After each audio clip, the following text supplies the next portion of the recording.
And in just a moment, we'll have puck drop and we'll be underway. And at the drop of the puck by Mr. Everson, we are underway here at the Hull Ice Arena. And Phillips is just waiting right on the edge of the crease, but Kirk goes across to Tremblay. Sommer now lets rip and straight through the legs of a couple of players ahead.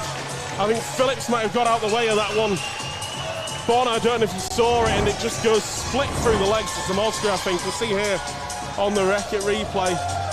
Kirk will just play this one right to left, goes across the Tremblay, drops it back to Sommer here, who just lets this one go, and not quite seen that one. It was very slightly off the play.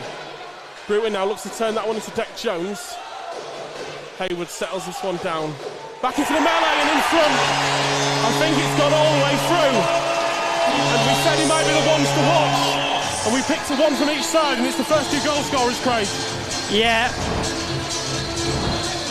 Great when that happens, isn't it? See Owen Bruton working behind the net. A look at the backhand pass into Jones. He sees there's a lot of space around Lee Hayward. He's just going to fire this through a lot of bodies, and there's no tip on that by the looks of it. Everyone's pointing back to Lee Hayward, and it looks like Lee Hayward has got a goal against his former side.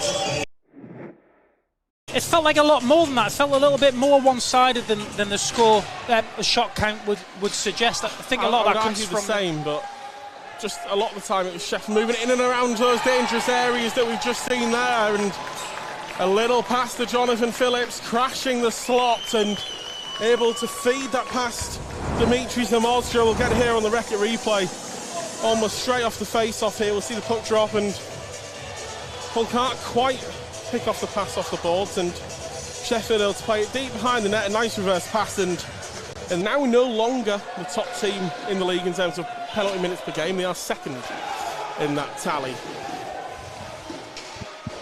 Phillips pass comes into Sommer and finds the tightest of angles past Dimitri Zamolska, and the second goal of the game for Walker Sommer.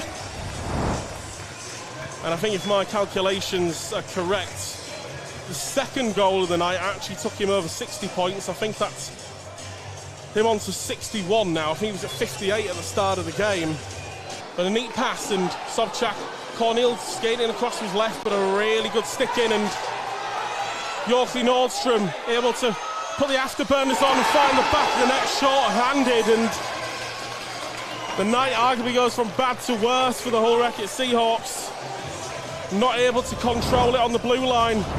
Svek not just able to get his legs going. We'll see it here on the Reckitt replay. A really good stick in. Couldn't quite see what it was. It comes off the boards, and for Yorkley Nordstrom's moving at a different pace to everybody else there. Cornel. Across to Hewitt. Sobchak. Svek back to Sobchak. Really getting Crow moving across his crease, and fantastic goal for the Hull Reckitt Seahawks. We'll see it here on the Reckitt replay in just a moment, but that's exactly what the Seahawks needed. Here we go, and you can just see the work from Svek and Sobchak as Cornel works this to Hewitt. Watch Dan Crow from this point on. Puck comes across and back again, and Crow's almost slipping out of his crease. You can just see him fall back slightly. Svek brings it down to Cornel, now to Hewitt from centre point outside. They go Sobchak, looks to find Chamberlain in close, and a bit of a scramble in the ball, and I think the goal's been given a real scramble in and around the goal, and the Seahawks back within one. Dan Crow protests the goaltender interference, I think, here, but we'll see on the Reckitt replay. Would love another second look at this. Comes across, Sobchak just looking for the pass, Chamberlain with a neat pass, Svek shot. He can't quite find the back of the net, but 15th. That is Jamie Chilcott behind the net, and with 11:20 now to go in regulation. Bonner fights that in and finds a way through.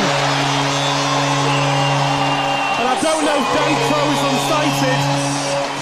We'll have to look on the Reckitt replay here in just a moment, but out of maybe a shot to nothing, Lee Bonner ties this one up, Craig.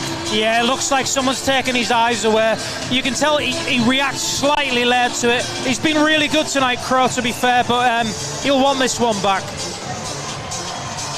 I say Lee Bonner's barely in shot there, because sorry, it was not Hayward, it was Hodgkinson. A bit of a challenge for this one. Bjorky Nordstrom down to the ice, couldn't quite keep his feet, and now Hewitt, he's got Corneal over here on the near side. Jason Hewitt finds Corneal, and Crow gets across, it's still loose. And it's in! John Corneal rushes towards the ice block, and of a minute 14 to go on the clock here. Would love to see the replay. I don't know if it's Stewie. I think it might be Jason Hewitt. We've been saying all night that Jason Hewitt has been looking for that goal. He's been desperate to find that goal for weeks, and I don't it's been weeks, I mean months. Jason Hewitt has been on a goal drought, and we'll see here on the Reckitt replay once again. Bjorky Nordstrom couldn't quite bring it in. Hewitt will cut inside. Corneal, the first effort, comes out loose again here. And I think it's Hewitt from up high off the back of the pads of Crow, is it?